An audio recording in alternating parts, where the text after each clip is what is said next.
As Damien said, we're really happy that you guys are here. That we have a good turnout. I hope you enjoyed.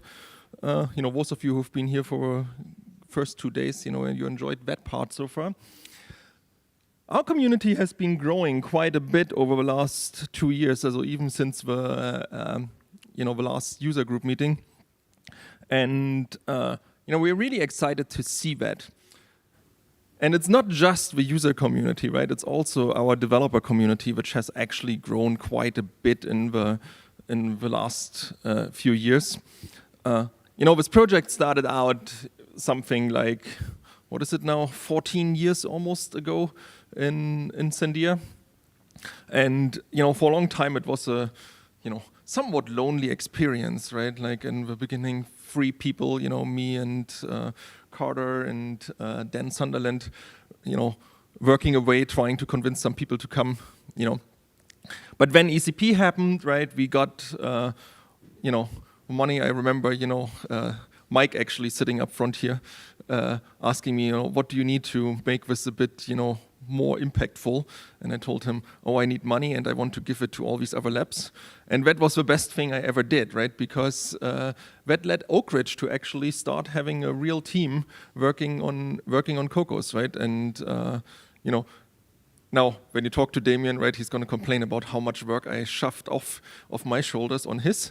But that was really good. And then recently, not too long ago, CEA started actually having a real funded effort with real work. And what I did here is I looked at all the kind of different Cocos projects, so core, kernels, tools, MDSpan, COM, FFT, which are kind of some new things we will hear later about. And I just looked at, kind of whoever authors of commits, right? And this is a bad kind of like metric, right? I mean, like some projects, squash their things, other projects don't, right? Some authors like to, do big things, right? Others like really small commits and so on, So all with a big grain of salt, right? But what you see here over the last 6 months is, right, that yes, CEA is actually a real contributor to Cocos, right? This is, when I say the primary teams are Sandia, Oak Ridge, and CEA, right? This is not, wishful thinking, right? It's actually reality, and that is something, I'm very, very, very happy to see. And the same way, the Cocos community has evolved quite a bit, right? The user base keeps growing. It's, a bit hard to tell how many users we really have, right? As always, the only thing I really can look at is, things like, GitHub stars, Slack, registered users, right? And the assumption here is that if you register for our Slack, right, then probably you actually are doing something real, right? We do see that in our Slack user base, right, we have a lot of people who come in, stay for like, are active for a little bit, for a while, asking their questions, getting started, and then it quiets down again from them, right? My hope is that they, just get along fine without, any problems. But what we've seen over the last years, right, is quite a bit of diversification there. It used to be, in 2020, which was roughly when we started, having real money coming into Oak Ridge, that the majority of our users was. Yeah, I know, you started 19, but yeah, okay, I mean, that's December 2020, but, this was a year into, like, Oak Ridge being really active. But, most of our users were still from DOE at that point, right? Like, more than half of it was DOE in that space. And by 23, right, this had changed, we were about a third in DOE. Still, a huge chunk in the US. I mean, the universities.edu is mostly US universities. The other there is lots of .com things. A bunch of it is also probably US. But now, right, you saw like, France is growing. It actually overtook Germany recently. Japan is actually growing. That sliver there, this is actually the what is it, 5th largest kind of single ending, kind of top line domain. And the DOE, right, is down to about a quarter of the user base in the Slack channel. right? And it's really not dominated, our user base is not dominated by Department of Energy anymore.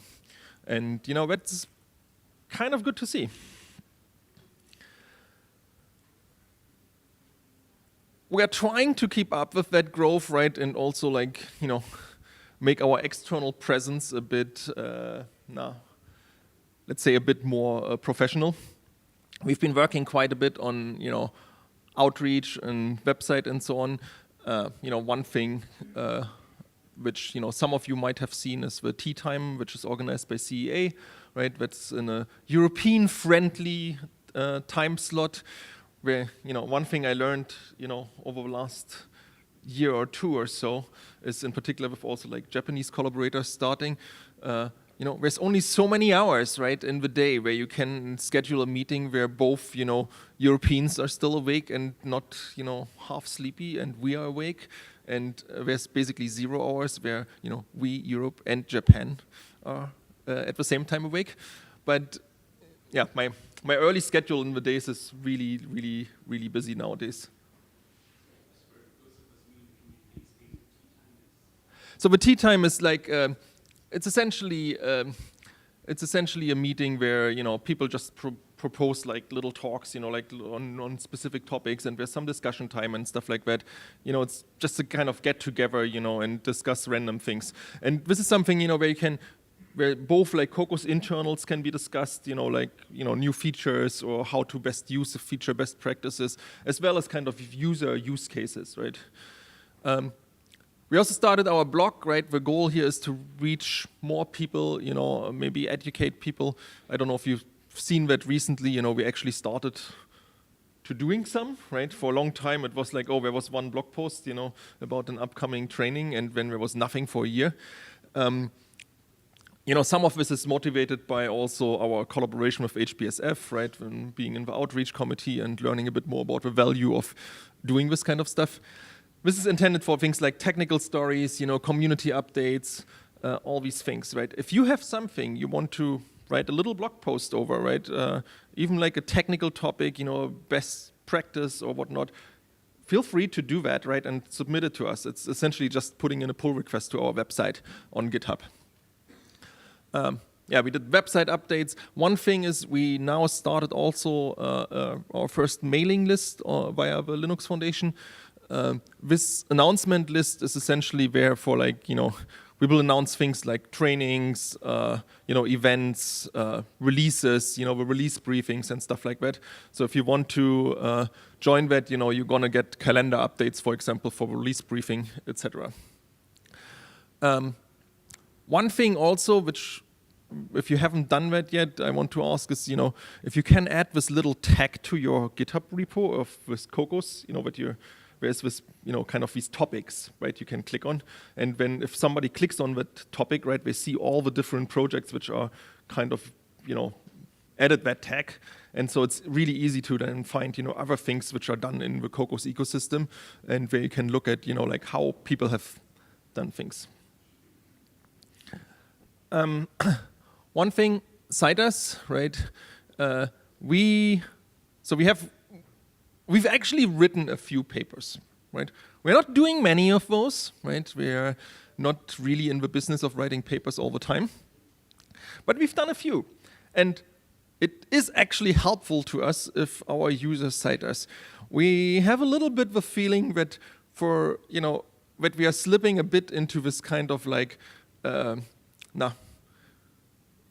tapestry of the background of what is what software exists, right?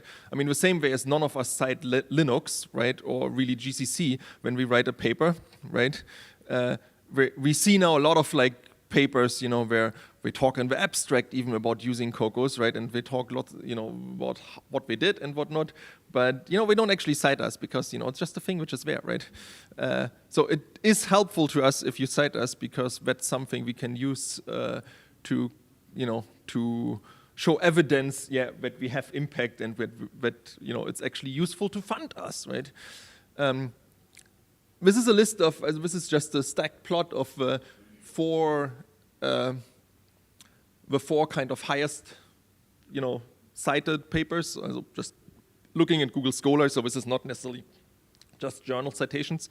But you see the orange one was kind of the main one we wrote like in 2014, and the dark green one is the one we all wrote together like a few years ago. We're getting cited reasonably well, right? So we are at this point, we actually last year for the first time surpassed the citation a day. So we are really happy about that.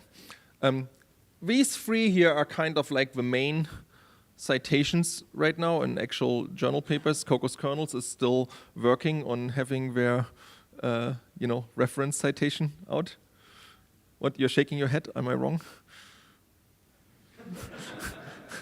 Are you sad that I'm singling you out? I didn't even name your name.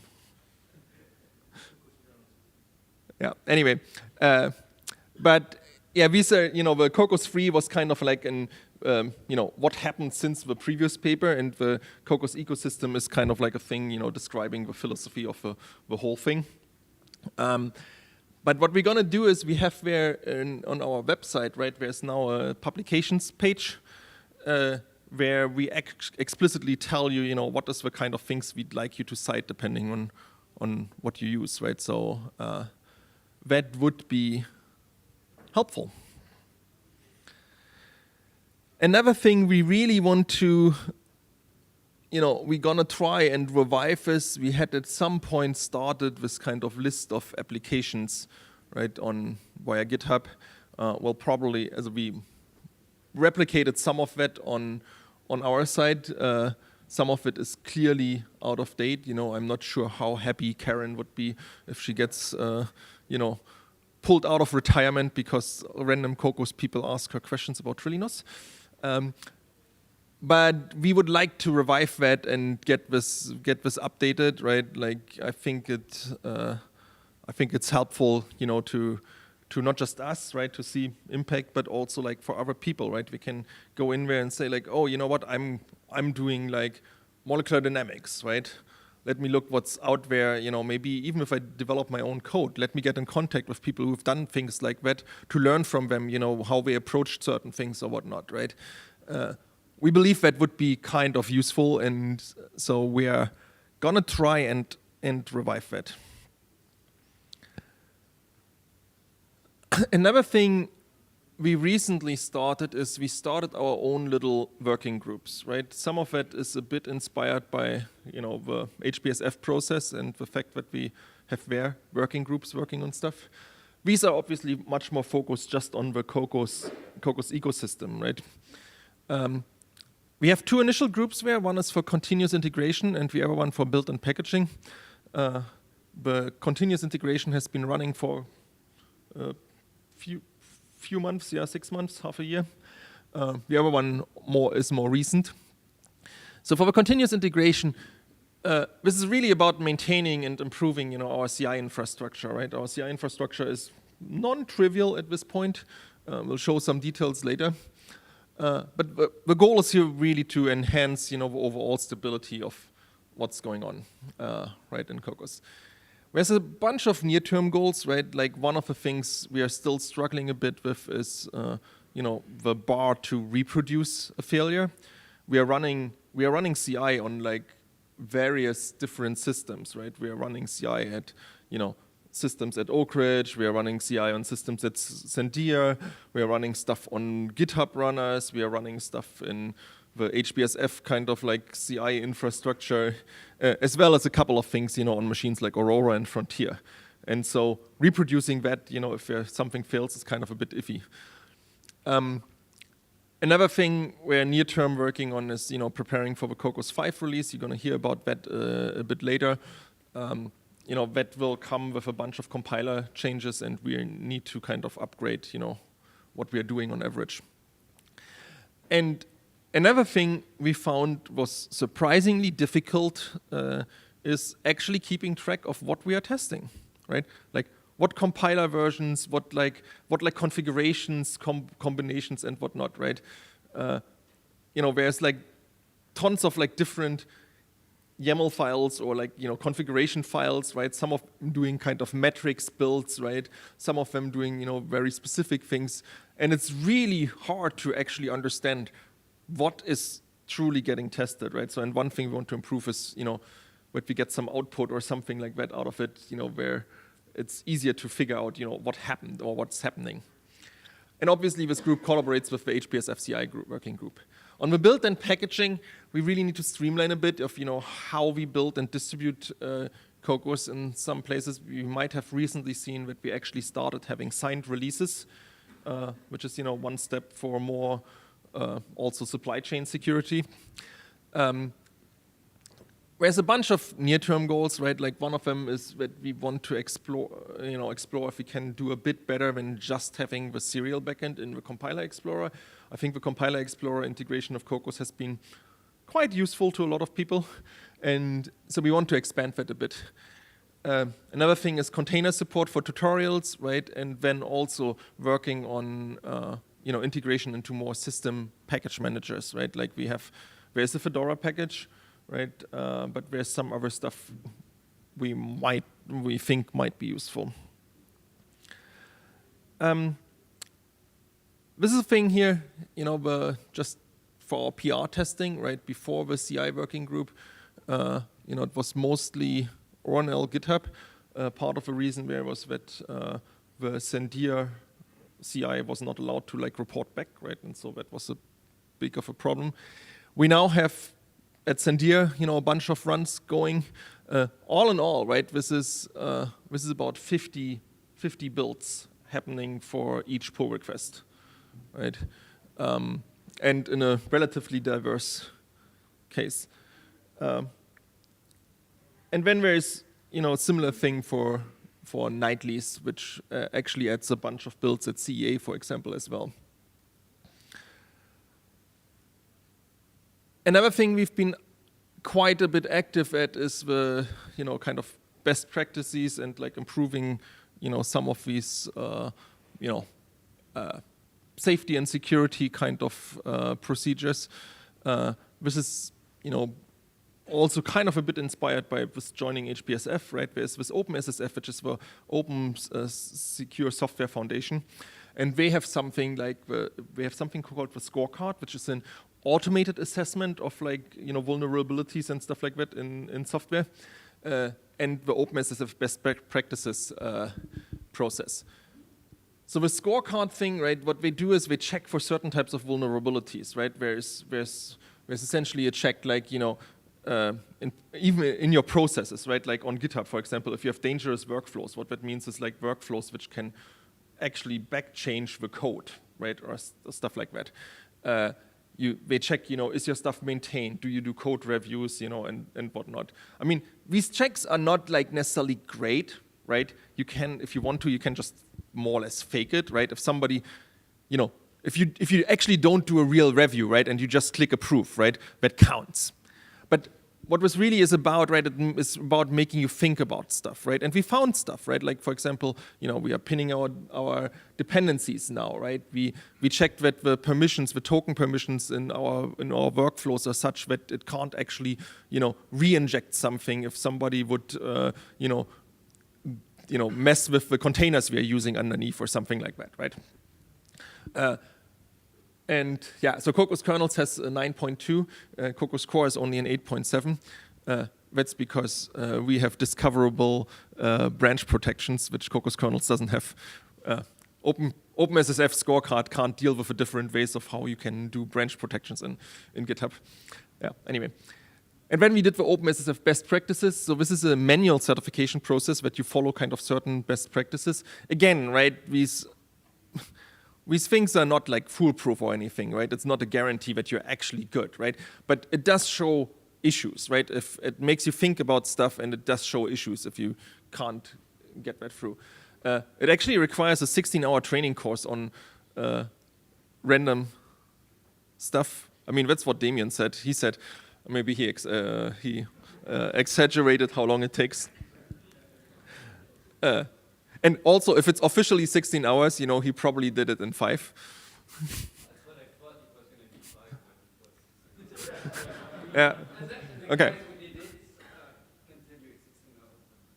Yeah. So apparently, it's really 16 hours, right? So you really have to do stuff there. And for Cocos Core, right, that's actually finished, right? We did that. And we have what is called like a passing batch. But as I said, right, this is really not about, the destination, right? It's really more about like the journey there, right? Like thinking about these processes, thinking about, what do you need to do to be a bit more mature in this area and acting on it, right? And that's something I think you will hear later also more about in our code base, right? That we've been moving quite a bit in that direction. Okay, with that, I'm done, and I'm actually pretty much on time for my 20 minutes. But we can have like a couple of questions if there's anything you want to know. Yeah. I can probably. How about you ask a question and I repeat the question?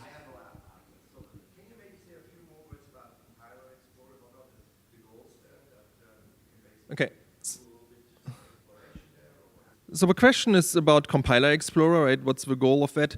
So what a lot of us feel is like, so the Compiler Explorer is a website where there's all kinds of different, all these compilers under the sun, right, are available there, and you can plug in like little code snippets, right, and compile them. You can even, if you put a main in, you can even like run certain types of things, right? And what the usefulness of that is that it's a really easy interface to try certain things, right? Like small code snippets, how they compile under different compilers, right? For us, it's for example, a really useful resource to check for like compiler bugs, right? Like you see something doesn't work, right? And you reproduce it down to a smaller thing, you plug it in there, right? And you just go through through the 20 different compiler versions to see, which one breaks, right? And when the bug is fixed, right? It's really kind of useful for that kind of stuff, right?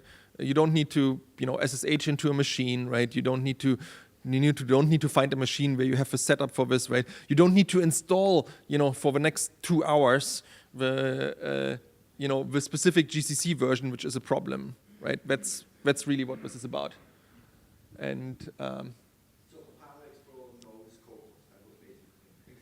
Yeah, it already knows Cocos, so we put Cocos as a library in there, right? But right now the only version we have is a serial version, and we want to be able to also do that with OpenMP, for example, right? With the OpenMP backend or the Threads backend, maybe even with the CUDA backend that you at least can compile it, right? Even if you can't run it.